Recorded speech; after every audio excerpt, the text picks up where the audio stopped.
Il-qorti llum qalet ċar u tont. Il-qorti tal-appell, l-ogħla qorti fil-pajjiż.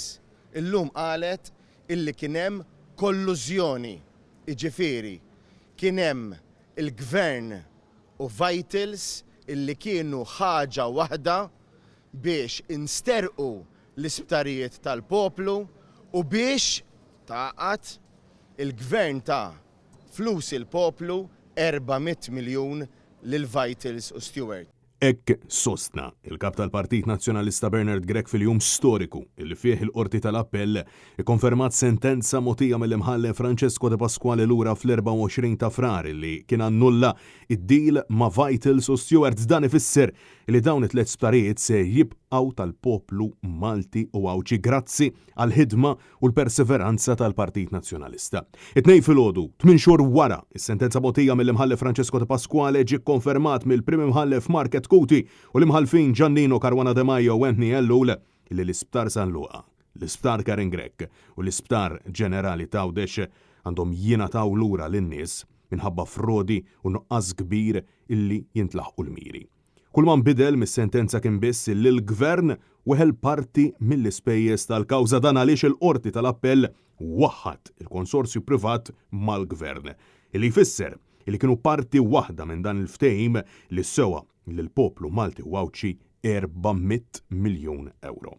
Wara din id-deċiżjoni fl-appell, id-deputat nazzjonalista Adrian Delija insista illi issa trid tintrefa' responsabilità politika mill-Gvern ta' Roberta Bela. Fil-bidu meta inqarat id-deċiżjoni tkellmet dwar il-kap tal-ispejjeż, jiġifieri min ħajbat l-ispejjeż. Li qabel kienu ħajġu sofferti biss mill-kumpaniji Vitals. Il-qorti qalet illi għandhom jiġu sofferti wkoll min-naħa tal-Gvern u qalitu wkoll għal raġuni partikolari illi qalet b'mod ċar mingħajr tlaqliq illi il-frodi illi saret ma kienitx min-naħa waħda biss imma saret b'kollużjoni mal-Gvern.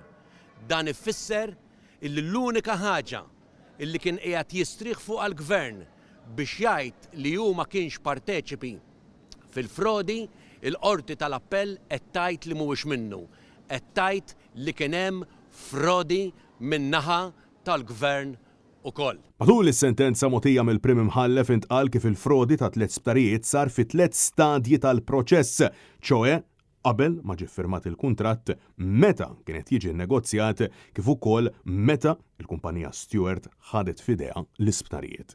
Lura fi frar l-imħallef Francesco De Pasquale kien stqarr illi ma setax jifhem kif il-Gvern kien ħalla li jsir trasferiment bejn Vitals Global Healthcare u Stewart Healthcare meta l-miri ewlenin kienu bl-aktar mod ċar ma ntlaħqux. Għalaqstant, issa, bl-aktar mod inevitabbli, il-poplu qiegħed jappella għal azzjoni immedjata mill-Gvern tal-Labor sabiex ma jibqax ikaxkar sajħ u jintroddu lura bid-dritt il-flus misruqa minn but il-poplu.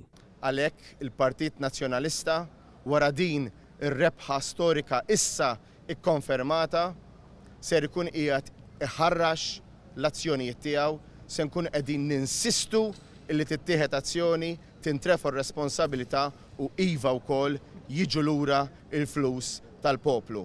Dak huwa tal-poplu, il-flus huma tal-poplu u r-rieda tal-poplu jeħtieġ li tkompli tirbaħ. Grazzi. Francesco Catania, għall-Net News.